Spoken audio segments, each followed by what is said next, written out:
Few writers have produced novels that are acknowledged as masterpieces not only in their own countries but all around the world. Fewer still can be said to have written books that have changed the whole course of literature in their language. But the Colombian writer Gabriel Garcia Marquez, who died at the age of 87 after suffering from Alzheimer's disease, achieved just that, especially thanks to his novel 100 Years of Solitude.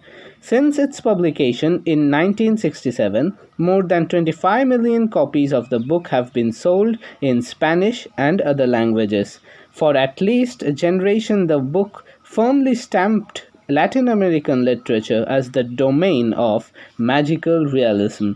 Born in the small town close to the Caribbean coast of Colombia, Garcia Marquez, or Gabo as he was often affectionately nicknamed, always identified himself with the cultural mix of Spanish, black, and indigenous traditions that continue to flourish there. Although later in life he lived in Paris, Mexico, and elsewhere. His books returned constantly to this torrid coastal region where the power of nature and myth still predominate over the restraints of cold reason. At first, like many Colombians, he imagined himself a poet, until one day he discovered Franz Kafka and suddenly saw that everything was possible for the modern imaginative writer. Spurred on this way, at the age of 20, he abandoned his law studies and from then he devoted himself to writing. Journalism was to remain a passion throughout his life. Time and again, his fictional stories have their basis in tales he heard as a young journalist. As he explains, for example, in the introduction to the 1994 novel of Love and Other Demons. At the same time, whatever fantastic elements are to be found in his novels and short stories, Garcia Marquez learned from journalism the craft of storytelling, showing himself to be an astounding judge of pace, surprise, and structure. He was also immensely interested in the cinema. In the early 1980s, he helped found an international film school near the Cuban capital of Havana.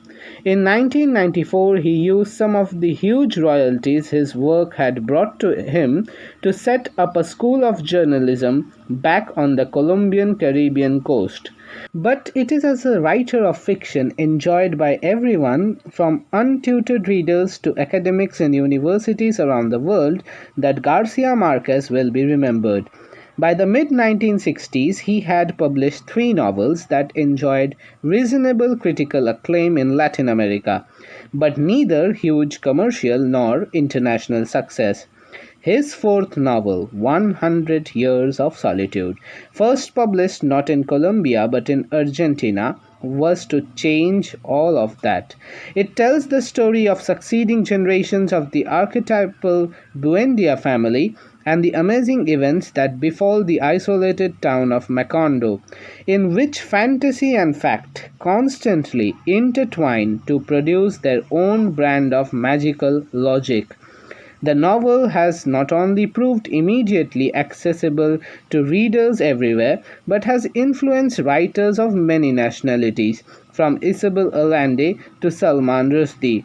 Although the novel was not the first example of magical realism produced in Latin America, it helped launch what became known as the boom in Latin American literature, which helped many young and talented writers find a new international audience for their often startlingly original work.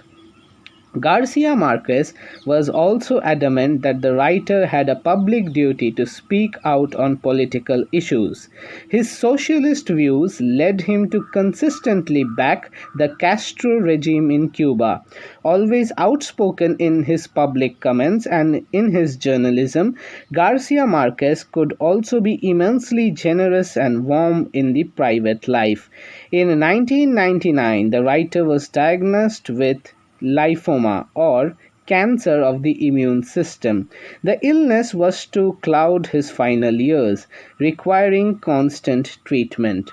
Garcia Marquez's intense enjoyment of life shines through all his work, sometimes even seeming to be at variance with what is apparently its underlying message. As the title of the greatest novel tells us, its theme is the solitude and the abandonment of Mocondo, and yet the sheer appetite for life revealed in the characters and the storytelling itself speak instead of a huge wonder and enjoyment of existence. To many Latin Americans, Garcia Marquez's work had the added importance of showing them that even if an author is born far from the centers of political and cultural power, the sheer force of imagination can succeed in creating a world that will be magically recognized everywhere.